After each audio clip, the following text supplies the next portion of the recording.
বিশ্বকাপ খেলতে না পারা জিম্বাবুয়ে যখন বিশ্ব চ্যাম্পিয়ন ভারতকে হারিয়েছে, ঠিক তখনই এলপিএল এ তাসকিন আহমেদের দল কলম্বো স্ট্রাইকার্স হারিয়েছে শরীফুল ইসলামের দল ক্যান্ডি ফ্যালকনসকে। একই দিনে এলপিএল এ মাঠে নেমেছে বাংলাদেশের তিন পেসার মোস্তাফিজুর রহমান, শরীফুল ইসলাম এবং তাসকিন আহমেদ। তিনজনই মোটামুটি ভালো পারফরমেন্স করেছে, তবে তাসকিন একটু বেশি ভালো করেছে। তাসকিন আহমেদ 30 রান দিয়ে 1 উইকেট শিকার করেছেন, অন্যদিকে শরীফুল ইসলাম 43 রান দিয়ে 2 উইকেট এবং মোস্তাফিজুর রহমান 39 রান দিয়ে 2 উইকেট শিকার করেছেন। কোন পেসার কোন মুহূর্তে উইকেট নিয়েছে, কেমন পারফরমেন্স করেছেন, ম্যাচে তাদের ইম্প্যাক্ট কেমন ছিল, সেটা নিয়ে এখন কথা বলবো। প্রথমেই কথা বলি তাসকিন আহমেদের পারফরমেন্স নিয়ে। তাসকিন অন্যদের চেয়ে একটা উইকেট কম পেয়েছেন। তিনি 4 ওভার বল করেছেন, 14টা ডট দিয়েছেন এবং 1 উইকেট পেয়েছেন। একদম ম্যাচের শুরুতে উইকেটটা তিনি তুলে নিয়েছেন, ব্রেক থ্রো এনে দিয়েছেন। দানিশ চান্দিমালের উইকেটটা তিনি তুলে নিয়েছিলেন। কিন্তু অন্যদের চেয়ে 1 উইকেট কম থাকার পরেও মুস্তাফিজের পারফরমেন্সটা কিন্তু অন্যদের চেয়ে ভালো, মুস্তাফিজ শরীফুলের চেয়ে ভালো। কারণ তাসকিনের ওভারগুলো, তাসকিনের এই পারফরমেন্সটা ম্যাচে অনেক বেশি ইম্প্যাক্ট ফেলেছে। বা তাসকিনের দল কলম্বো স্ট্রাইকার্স প্রথমে ব্যাট করে 199 রান সংগ্রহ করে শরীফুলের দলকে 200 রানের টার্গেট দিয়েছিল। শরীফুলের দল সেই টার্গেটটা চেঞ্জ করার দ্বার প্রান্তে চলে গিয়েছিল। তাসকিন আহমেদের শেষ ওভার ছিল 17তম ওভারে, তখন 3 ওভারের দরকার ছিল 34 রান। তাসকিন সে ওভারে অল্প কিছু রান খরচ করেছিল। তাসকিন সে ওভারে দিয়েছিল 11 রান। যদি তাসকিন এই ওভারে 11 রান না দিয়ে আরো বেশি রান দিত, তাহলে কিন্তু ম্যাচটা অনেক কঠিন হয়ে যেত। সেই জায়গা থেকে তাসকিনের ইম্প্যাক্ট ছিল এই ম্যাচে এবং তাসকিন কিন্তু দারুণ বোলিং করেছে। 14টা ডট থেকে বোঝা যাচ্ছে যে আসলে তাসকিনের এই ম্যাচে বোলিং এর ইম্প্যাক্টটা কতটুকু ছিল। তাসকিন আহমেদ তার নিজের প্রথম ওভারে তিনি এসে দ্বিতীয় বলে একটা উইকেট নেওয়ার সুযোগ ছিল, কিন্তু ক্যাচ মিস হওয়ার কারণে সেই উইকেটটা মিস হয়। প্রথম ওভারে তিনি দিয়েছিলেন 12 রান, কিন্তু পরের ওভারে তিনি কিন্তু ঘুরে দাঁড়িয়েছেন। দ্বিতীয় ওভারে তিনি 1 রান খরচ করে 1 উইকেট নিয়েছেন। তৃতীয় ওভারে তিনি 6 রান দিয়েছেন এবং চতুর্থ ওভারে 11 রান দিয়েছেন। 4 ওভারে মোট 30 রান খরচ করেছেন, নিয়েছেন 1 উইকেট। তার ইকোনমি 7.50। তার এই বোলিং ফিগারটা ম্যাচে কিন্তু ইম্প্যাক্ট ছিল।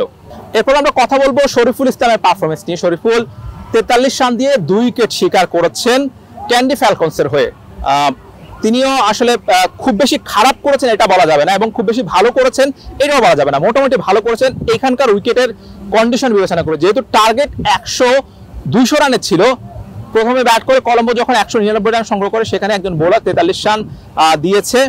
এটা আসলে খুব আহামরি খারাপ না, কারণ অন্য বোলাররাও প্রচুর রান দিয়েছে। সেই জায়গা থেকে বলা যায় যে শরীফুলের পারফরমেন্সটা আসলে ভালো পারফরমেন্স বলা যায়। শরীফুল ইসলাম প্রথম ওভারে দিয়েছেন 12 রান, দ্বিতীয় ওভারে এসে দিয়েছেন 11 রান। প্রথম 2 ওভার মিলে তিনি আসলে 23 রান দিয়েছেন এবং 1 উইকেট শিকার করেছেন। শরীফুল একটা বিগ উইকেট নিয়েছেন, সেটি হচ্ছে রহমানুল্লাহ গুরবাজ, টি-20 বিশ্বকাপের সর্বোচ্চ রান সংগ্রাহক। তাকে কিন্তু খুব বেশি রান করতে দেননি। তিনি যখন আসলে ভয়ঙ্কর আকার ধারণ করছিল গুরবাজ, তখনই তাকে তুলে নেয় শরীফুল।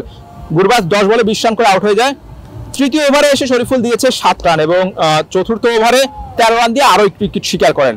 সব মিলিয়ে 43 রান দিয়ে 2টা উইকেট শিকার করেছেন তিনি। অন্যদিকে মোস্তাফিজও প্রথম ওভারে এসে উইকেট নিয়েছেন এবং ডট দিয়েছেন 2টো। দ্বিতীয় ওভারে 7 রান দেয়।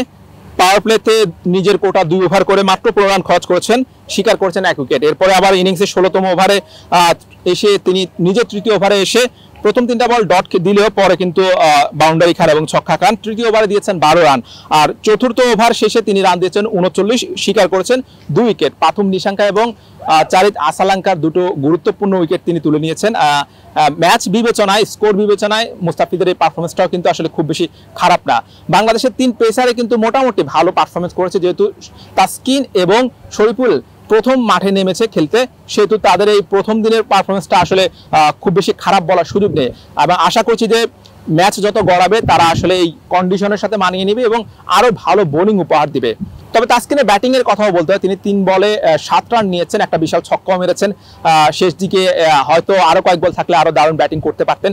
সব মিলিয়ে পারফরমেন্স 3 পেসারে দারুণ করেছে। তবে তাওহিদ হৃদয় এদিন ম্যাচে সুযোগ পাননি। আশা করছি পরবর্তী ম্যাচে সুযোগ পেলে তাওহিদ হৃদয় তিনি আসলে সেই সুযোগটা কাজে লাগাবেন মুস্তাফিজ, তাসকিন, শরীফুলদের মতো। হুসাইন আরমান, বিটি quick time, Rangiri international cricket stadium, Sri Lanka.